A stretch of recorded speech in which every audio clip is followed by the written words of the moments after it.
Ing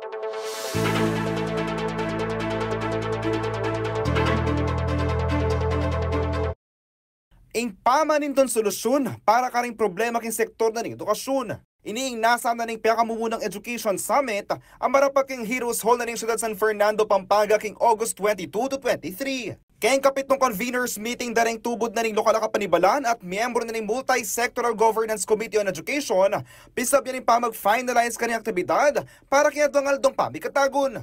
Kaya ba kening town hall ng luka rin malalam ng pisabyan ding programa at isyu sa harapan na ning education sector. Asahan naman kanun tumagon niya kay ni Senator Win Gatchalian at chairperson na ning Senate Committee on Basic Education at ding aliwa pang opisyal ng gobyerno ng iba't kibe sabing sektor. Sa town hall, actually very excited tayo kasi si Senator Sherwin Gatchalian ang ating main guest, no? Together with regional directors from DepEd, CHED, and TESDA in this town hall. So masaya tayo kasi gusto natin malaman ano ba talaga yung mga proyekto or mga programa ng national pati ng regional na siyempre ma-i-implement yan dito sa City of San Fernando. Kay bating town hall, may daw naman kano'y plenary session nung lugar medina lang pamikatagon ding miyayariwang participants ang mangutang o mamiyemo ni Kala dikil ka rin pisasabihan. Plenary naman na ito, maririnig natin yung mga boses ng iba-ibang stakeholders ng education sector. Meron tayong representatives ng mga estudyante, ng mga guro, no, ng mga administrators, pati ng ibang mga non-governmental organizations at lahat ng mga stakeholders na merong kinalaman sa edukasyon. No? Kasi siyempre, sabi nga nila, it takes a village to raise a child. And so, lahat ng mga stakeholders talagang merong magiging contribution dito sa ating Education Summit para sa ikakabuti ng ating education system dito sa San Fernando. Agpangpakin chairperson na ning Program Committee na ning Education Summit Zab Jimenez, welcome lang makyabay kay Education Summit ng ninong mga interesado. Magsadya lang anong registration form para karela.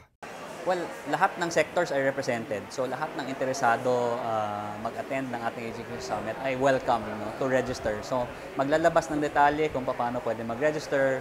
Ikaw man ay taga-ECCD, DepEd, CHED, TESDA, kayo ay welcome mag-attend ng Education Summit. At tatanda ng February 24 ni kasulungsungang banwa, anyang pirma ng Mayora Vilma Caluwag ang Executive Order 2024-010 bang mamyedalan ng Education Summit.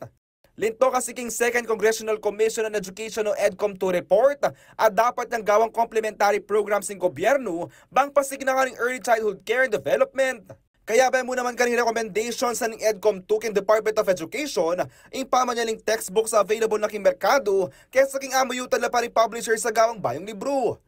Gawa ng prioridad ng poorest of the poor, pangaras king pamamiyang tertiary education subsidy.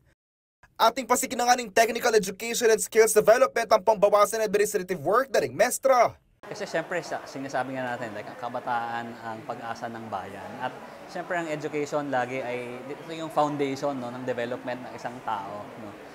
So kung mapaayos natin yung sistema ng edukasyon sa San Fernando, siyempre talagang lahat ng batang Fernandino ay magbe-benefit dito sa mga proyekto, programa, or polisiya na magagawa ng city government. No?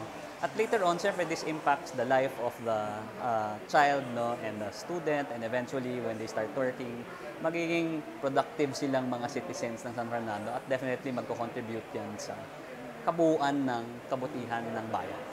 Samantala, panalban niya ang Education Summit 2024 Town Hall ang po yung plenary session king CLTV 36, ang po king Facebook page ng City of San Fernando City Information Office. Yako po yung kaya kayong talasuyo, JM De Jesus, ating pusong makabalen.